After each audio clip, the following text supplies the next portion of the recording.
Autre sujet ô combien également important, nous allons parler de mobilité douce avec les cyclistes. Un nombre d'ailleurs qui augmente chaque année, notamment en ville. C'est plutôt une bonne nouvelle. Mais voilà, une mobilité qui n'est pas sans danger. Rouler à vélo, c'est vrai, n'est pas un long fleuve tranquille. La cohabitation, par exemple, avec les automobilistes reste ô combien difficile. Et en plus, c'est la saison avec les journées qui raccourcissent.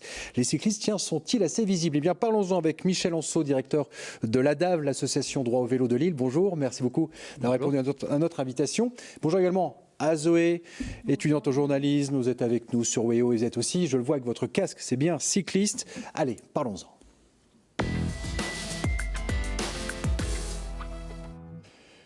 Michel Anceau, directeur de l'association Droit au vélo à Lille. Avant de parler des problématiques que rencontrent les cyclistes, est-ce qu'il est vrai que c'est une mobilité douce qui fonctionne de plus en plus? Le nombre de cyclistes est en augmentation?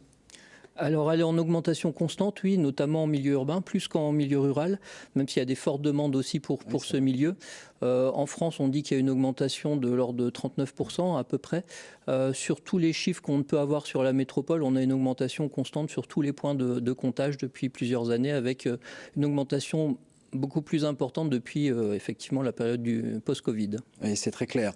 Donc une forte augmentation, c'est tant mieux pour cette mobilité douce, mais il y a une problématique de cohabitation avec les automobilistes, c'est pas toujours évident. Alors aujourd'hui, ce qui change un petit peu, c'est que de nombreux cyclistes possèdent maintenant des caméras et peuvent donc témoigner. Très rapidement, un exemple, vous allez le voir, c'est flagrant, on regarde.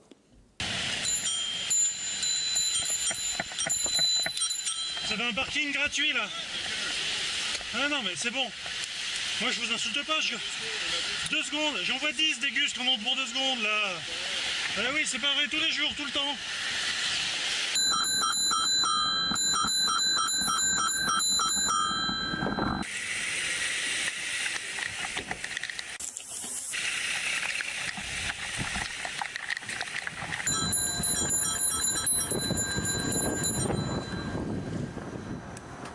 Michel Anceau, quand on voit ces images, pas simples, hein. Quand on ne fait pas du vélo, qu'on ne le pratique pas, on ne se rend pas compte obligatoirement qu'il faut faire attention, regarder partout.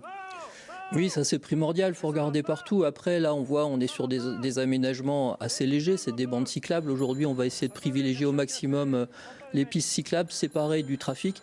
Mais pour faire ce type d'aménagement, il faut plus d'espace, puisque le vélo ne peut pas la quitter pour pouvoir doubler par exemple un cycliste, donc on a besoin de plus d'espace. Et aujourd'hui, on a bon espoir d'avoir un réseau beaucoup plus sécurisé, notamment grâce au budget que la métropole lilloise met en place sur ce mandat. Zoé, vous êtes cycliste, vous venez tous les jours ici à la Voie du Nord. Effectivement, il faut faire très attention. Vous avez malheureusement aussi eu un accident, c'est ça? Oui, au tout début de mon arrivée à Lille, j'ai pris mon vélo et je ne faisais pas assez attention, je l'avoue. Et je me suis fait renverser. Les deux, en fait, moi et la voiture, nous étions en tort, donc accident. Et ça m'a tout de suite calmée puisque on m'a offert un casque le lendemain de mon accident et je ne le quitte plus jamais et je fais attention. Et heureusement parce que si je faisais pas attention comme au début, je me serais fait renverser plusieurs fois encore. On sent que la cohabitation reste quand même encore difficile, c'est quand même deux cultures totalement différentes. Oui, après, il y a de plus en plus de cyclistes. Donc, plus il y a de cyclistes, au plus vous êtes en sécurité. Après, la règle de base, effectivement, c'est de ne jamais longer les trottoirs, les portières en stationnement. Toujours, vous avez le droit de prendre votre place, donc de bien rouler à 1 mètre du bord de la chaussée, ce qui vous permet d'éviter des obstacles ou vous rabattre si vous avez un comportement un peu agressif d'un véhicule. Qu'est-ce qu'on peut répondre aussi à certains automobilistes qui disent on dit à chaque fois c'est nous, mais parfois j'ai pu rencontrer des cyclistes qui ont brûlé aussi également un feu rouge ou qui n'ont pas obligatoirement respecté le code de la route? Après, les incivilités, je pense qu'elles sont partout. Par contre, en cas d'accident, on se rend compte que dans la majorité des cas, le cycliste n'est pas responsable. On incrimine souvent le cycliste, mais voilà. Après, il y a des gros soucis, notamment avec les angles morts des véhicules lourds. Ça, c'est un vrai souci que l'on a en ville, notamment. Et des accidents, effectivement. Mais dans la majorité des cas, en cas d'accident grave, le cycliste n'est pas présumé fautif. Voilà. Zoé, quelques chiffres d'ailleurs pour qu'on comprenne un petit peu la situation. Oui, je vous apporte des chiffres et un petit peu moins joyeux que d'habitude. Je vous propose de regarder le nombre de morts à vélo en France en 2021. 227, soit 40 de plus qu'en 2019. Une augmentation de 21%, mais moins grande que le nombre de nouveaux pratiquants du vélo qui a augmenté de 31% sur la même période. Donc une forte augmentation depuis notamment les confinements. 11 morts dans le Nord-Pas-de-Calais et en région, cette année, on a déjà 7 morts dans le Nord, dont 3 dans la Melle, 3 dans le Pas-de-Calais et 3 dans la Somme. Après, les risques des cyclistes, le risque pour un cycliste d'être victime d'un accident est 3 fois plus élevé que pour un automobiliste et le risque d'être gravement blessé est 16 fois plus élevé qu'un automobiliste. Donc, vous avez compris, c'est à risque et en plus, moins de 10% des déplacements en vélo se font la nuit, mais ils entraînent 20% des accidents corporels ou mortels. Mais tiens, justement, Zoé, avec ces derniers chiffres, c'est important de rappeler que là, que les journées qui raccourcissent, c'est pratiquement vital pour un cycliste d'être visible, d'être bien visible. Et je crois que vous lancez une campagne, c'est chaque année, mais je crois que la piqûre de rappel est importante.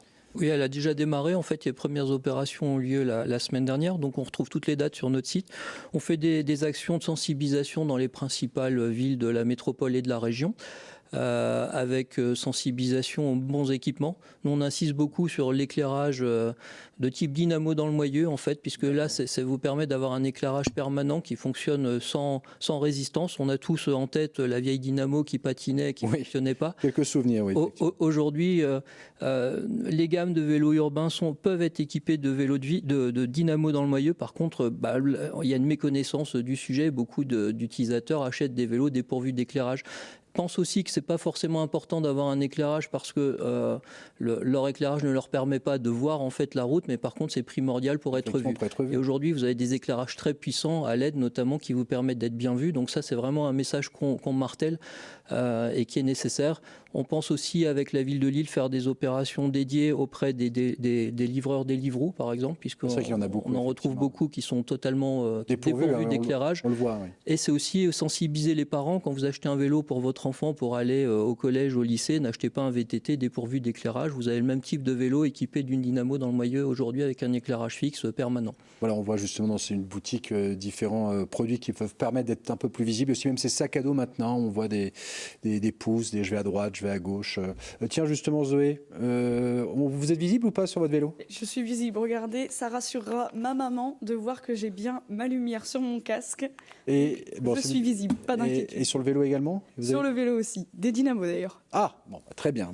Merci en tout cas Michel pour ces précisions. Michel Anceau, directeur de l'association Droit Vélo. N'hésitez pas d'ailleurs, ça va s'afficher, d'aller sur le site. Vous avez toutes les informations de l'association et donc de cette campagne de sensibilisation qui a déjà démarré pour être un peu plus visible avec ces journées qui raccourcissent. Merci beaucoup en tout cas pour ces précisions.